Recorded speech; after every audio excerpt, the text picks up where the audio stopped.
Tommy, I know how much you love using a chisel, and to be honest, I think people love watching you use a chisel. Well, using a chisel is very relaxing. I get in a zone. It's like, boo, and I don't hear anything. They are not all made equally. If I'm looking for a good quality chisel, what's the first thing I'm looking for? You want high quality steel. That's important because it will hold the edge longer. Oh, hard steel. Hard steel, and you want to be able to hold the edge, like I say, but you also want to make sure you can sharpen it well. Right. Two different kinds of chisels. This is a wooden handle chisel, all right, and then there's also a chisel that has a metal end on it.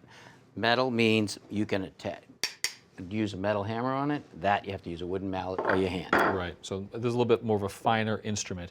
Something like this you're going to have on the job site, and you're going to do a whole bunch of things with it. There is a technique to it. There is a technique. First of all, you also want to make sure you always have it protected.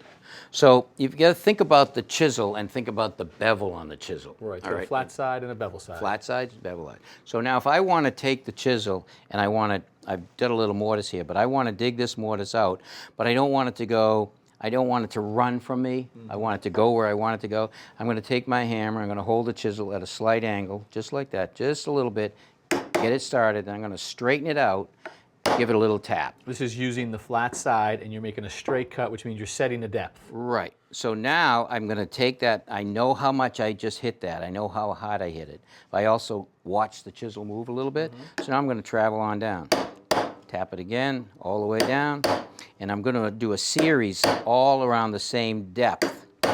The reason is when I take the chisel and now turn the chisel and cut into the wood, I don't want the wood to run. So in other words, if the grain's running the wrong way, I can actually lose it. A big chunk can come out. I also want to make sure I hold the chisel in the right way. If I hold it this way, the chisel can dive on me, and I can really break out too much. So bevel side down in this case. Bevel side down, and now I can control the way the chisel goes. So if I tap it gently, I'm going to pick it up a little bit. I'm going to drive it down.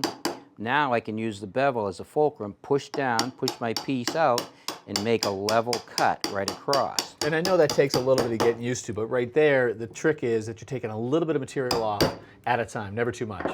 Never too much. Go easy. It's a lot easier in the long run. Okay, sometimes they get damaged. You end up hitting a nail, they get a little nick in them, and they always end up getting dull with use. Right. I mean, depending on the species of the wood that you use, just by taking the chisel and doing what I was just doing, eventually that edge will get a little dull. So in terms of sharpening an undamaged chisel, where do you start? The first thing I would do is, and I do it a lot, is I would keep a honing stone nearby. This is a diamond honing stone. I put a little water on it, and I would take the chisel and I hold it and I would feel the bevel. So now it's sitting flat on the bevel. Yep. I take the chisel and I would drag it back 3 or 4 times that way, keeping it flat on that, keeping that edge and the bevel right there 3 or 4 times that way. Then flip the chisel over, and I would work it this way, forward, keeping it flat.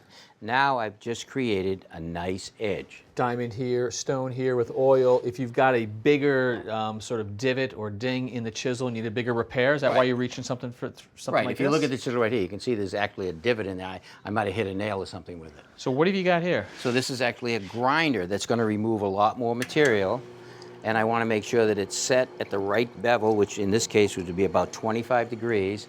Say it on there. Now the water does 2 things. It lubricates the chisel so it can float across the wheel, but it also keeps that steel from being overheated. You don't want to overheat it. Right. Now I'd go back and forth with this, and it might take me 15, 20 minutes to get it where I want to be. And then after it's sharpened, I would use this honing wheel right here, which is a piece of leather, put some honing cream on it, and then just polish it. All right, well, great tips as always, and I guess I now know where I'm dropping my chisels off for a little tune-up. Thank you, Tommy. My pleasure. Thanks for watching. This Old House has got a video for just about every home improvement project, so be sure to check out the others. And if you like what you see, click on the subscribe button to make sure that you get our newest videos right in your feed.